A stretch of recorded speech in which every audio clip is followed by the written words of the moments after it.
नमस्कार, radio money 9 पर आपका बहुत बहुत स्वागत है। मैं हूं आपके साथ मीनू शर्मा और आप सुन रहे हैं कॉर्पोरेट सेंट्रल। क्यों आ रही है कैनरा बैंक के शेयर में तूफानी तेजी? अडानी और जिंदल किस प्रोजेक्ट के लिए एक बार फिर आए आमने सामने? संकट के बावजूद पेटीएम के शेयर में क्यों लग रहे हैं अपर सर्किट? बताएंगे आपको। और इसके अलावा भी होंगी कॉर्पोरेट जगत से जुड़ी कई बड़ी खबरें। तो चलिए शुरू करते हैं corporate central. Adani green energy की डॉलर बॉन्ड्स के जरिए 50 करोड़ डॉलर जुटाने की योजना है। जनवरी 2023 में जारी हुई हिंडनबर्ग की रिपोर्ट के बाद अडानी समूह की ओर से ये पहला डॉलर बॉन्ड इशू होगा। रकम जुटाने के लिए कंपनी की एक अमेरिकी फर्म समेत कई विदेशी बैंकों के साथ बातचीत जारी है।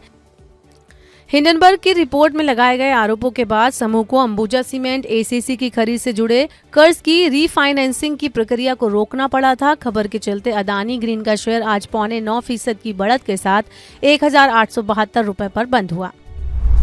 एशियन एनर्जी सर्विसेज और उसकी जेवी कंपनी को सेंट्रल कोलफील्ड से 250 करोड़ रुपए का ऑर्डर हाथ लगा है। इस ऑर्डर के तहत दोनों कंपनियों को मिलकर झारखंड में कोल हैंडलिंग प्लांट लगाना है। नया ऑर्डर मिलने की खबर से एशियन एनर्जी सर्विसेज के शेयर में आज करीब 4% की बढ़त के साथ 232 रुपए 5 पैसे पर कारोबार की समाप्ति हुई। कैनरा बैंक के शेयर ने आज करीब 13 साल की ऊंचाई को छुआ। असल में 26 फरवरी को बैंक की बैठक होने वाली है, जिसमें बोर्ड की ओर से शेयर विभाजन पर फैसला लिया जाने की संभावना है। शेयर विभाजन के प्रस्ताव पर बैंकिंग रेगुलेटर आरबीआई की मंजूरी आना बाकी है। शेयर विभाजन की खबर के चलते आज कैनरा बैंक के शेयर में 7% से ज्यादा की बढ़त के साथ 558 रुपए 90 पैसे पर कारोबार का अंत हुआ।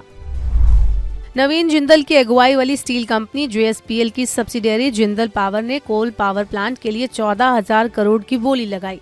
पूर्वी क्षेत्र में केएसके महानदी प्लांट के लिए ये बोली लगाई गई है, जिसको खरीदने की दौड़ में अडानी पावर और वेदांता पहले ही शामिल है। खबर के चलते अडानी पावर का शेयर 3.5% चढ़कर 569 रुपए पर और जेएसपीएल का शेयर मामूली गिरावट के साथ 780 रुपए 70 पैसे पर बंद हुआ। हालांकि दिन के दौरान शेयर ने 804 रुपए 45 पैसे का रिकॉर्ड स्तर भी छुआ।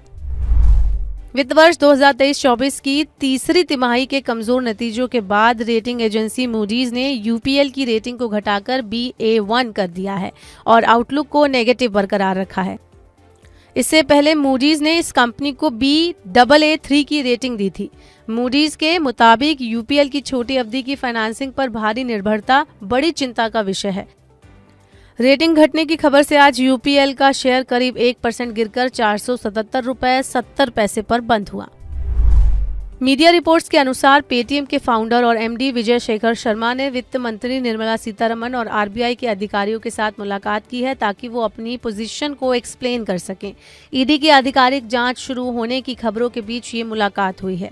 माना जा रहा है कि उन्होंने आरबीआई से 29 फरवरी की डेडलाइन को आगे बढ़ाने की मांग की है। साथ ही एक रिपोर्ट के मुताबिक आरबीआई बड़ा यूजर बेस होने के चलते पेटीएम की स्थिति पर सफाई जारी कर सकता है।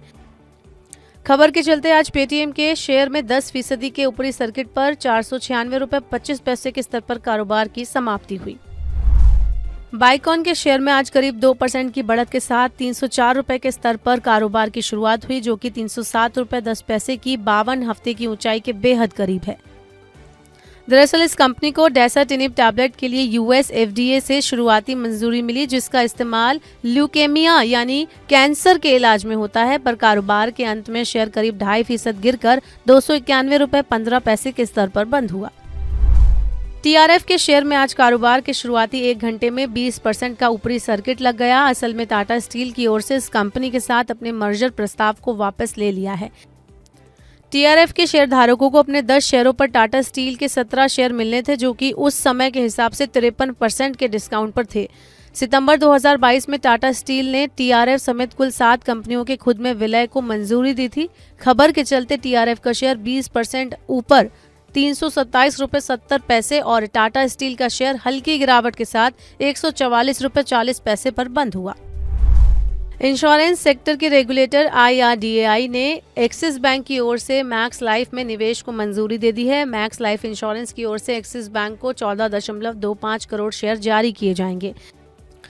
इसके अनुसार एक्सिस बैंक इस कंपनी में 1612 करोड़ रुपए का निवेश करेगा। इस निवेश प्रस्ताव को लेकर बैंक को सीसीआई और पीएफआरडीए से पहले ही मंजूरी मिल चुकी है। खबर के चलते मैक्स लाइफ की पेरेंट कंपनी मैक्स फाइनेंशियल के शेयर में 5% से ज्यादा की बढ़त के साथ 959 रुपए 85 पैसे पर और एक्सिस बैंक का शेयर 2% से ज्यादा उछलकर 1072 रुपए पर बंद हुआ। अब बात कर लेते हैं आईपीओ मार्केट की। आज प्राइमरी मार्केट में 3 कंपनियों के आईपीओ ने दस्तक दी। पहले दिन के अंत तक इन तीनों में से राशि पेरिफेरल्स के आईपीओ को 1.15 गुना सबसे ज्यादा सब्सक्रिप्शन मिला। वहीं जाना स्मॉल फाइनेंस बैंक का आईपीओ भी लगभग पूरा भर चुका है और कैपिटल स्मॉल फाइनेंस बैंक के आईपीओ को दिन के अंत तक 0.53 गुना बोलियां मिली। ये तीनों आईपीओ 9 फरवरी तक सब्सक्रिप्शन के लिए खुले रहेंगे। एपीजे सुरेंद्र पार्क होटल्स के आईपीओ को निवेशकों से दमदार रिस्पांस मिला। तीसरे दिन के अंत तक इस आईपीओ को कुल 59.66 गुना का सब्सक्रिप्शन मिला। संस्थागत निवेशकों का हिस्सा सबसे ज्यादा 75.14 गुना भरा। एनआईआई का हिस्सा 52.41 गुना भरा और रिटेल के कोटे को 30.35 गुना ज्यादा बोलियां मिली। 147 से 155 रुपए प्रति शेयर के प्राइस बैंड वाले इस आईपीओ के जरिए कंपनी ने 920 करोड़ रुपए जुटाए। तो आज के कॉर्पोरेट सेंट्रल में बस इतना ही। इसे आपके लिए तैयार किया है हमारे सहयोगी संदीप ग्रोवर ने। बाकी और खबरों के लिए सुनते रहिए रेडियो मनी 9 और डाउनलोड कर लीजिए मनी 9 का सुपर ऐप। अभी के लिए इतना ही। मैं हूँ आपके साथ मीनू शर्मा। नमस्कार।